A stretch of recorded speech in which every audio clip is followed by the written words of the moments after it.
यहाँ बतौर मतदाता आप लोगों के मुद्दे समझने आया हूँ। देखो ऐसा है, आज जो मैं तो एक मुख्य रूप से बात कहूंगा कि जो बीजेपी जो है आज अपना जो नया एजेंडा लेकर आई है, उसमें आयुष्मान कार्ड 70 साल के लिए बोला है।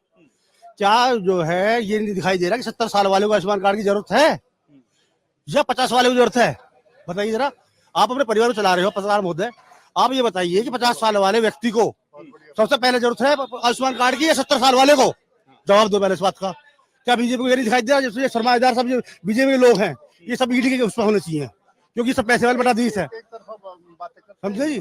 ये बताओ कि जो सब जो है आज की डेट में मुंह देखी बात कर रहा है बीजेपी का व्यक्ति, और जो है बीजेपी को ये नहीं मालूम है कि मुझे करना क्या है।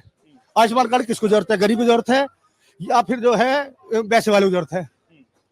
बताओ। आपने वही मतलब आपकी बात को अगर मैं समझूं कि जो जरूरत है उसके हिसाब से योजना या स्कीम नहीं बन रही है।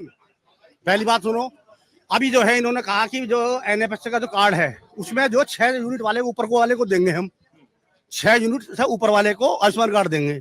क्यों भाई? उसके अंदर तो टोटल का टोटल जो है जो 6 वाला जो है वो तो सीधा सीधा मुस्लिम है, हिंदू को तो कुछ मिल नहीं रहा, आयुष्मान कार्ड मिल नहीं रहा, क्योंकि उसकी 3 यूनिट का कार्ड है, 2 यूनिट का कार्ड है, वो तो सीधा सीधा मुस्लिम को दे दिया उन्होंने, और कहते हैं हम मुस्लिम विरोधी है, हिंदू मुस्लिम लड़ाने काम कर रहे हैं, कार्ड आयुष्मान मुस्लिम को बनाने काम कर रहे हैं। ये बीजेपी की वो है नीति, बस इसी पे कुछ कहेंगे। ध्रुवीकरण का वोट है।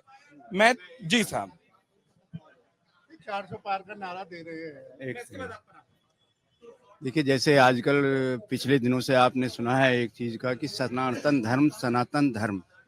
मैं आपको आपके माध्यम से ये बताना चाहता हूँ कि सनातन का कोई अर्थ ठीक से कर नहीं पाया। सनातन का मतलब है सदा से। सदा से मतलब है कि हम जितने यहाँ लोग बैठे हैं, हम जीव आत्माएं, हम सदा से हैं, भगवान सदा से हैं, माया सदा से हैं। फिर ये सनातन को धर्म से जोड़ के, हिंदू से जोड़ के हम लोगों का बंटवारा क्यों करती है? चाहे वो कोई भी पार्टी है, मैं पार्टी विशेष पार्टी का किसी का नाम लेना नहीं चाह रहा, लेकिन एक सनातन धर्म को बना के इस तरह का प्रचार और इस तरह का किया जाए, वो चुनाव नहीं होना चाहिए। चुनाव होना चाहिए आज के विकास के लिए कि हमारी जरूरत का, हमारे बच्चों का भविष्य कैसा होगा, हमारा देश कैसा होगा, प्रदेश कैसा होगा। ये आपस में लड़ाने की नीति नहीं होनी चाहिए जो आजकल चल रही है।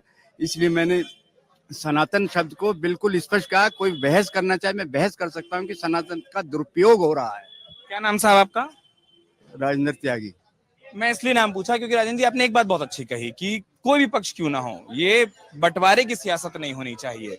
वो जो आपका सुझाव है इस बात बहस कर सकता हूँ, कितनी आदमी आ जाए, धर्माचार्य हो उनसे भी कर सकता हूँ। मैं इस समय धर्म से जुड़ा हुआ हूँ कहीं से।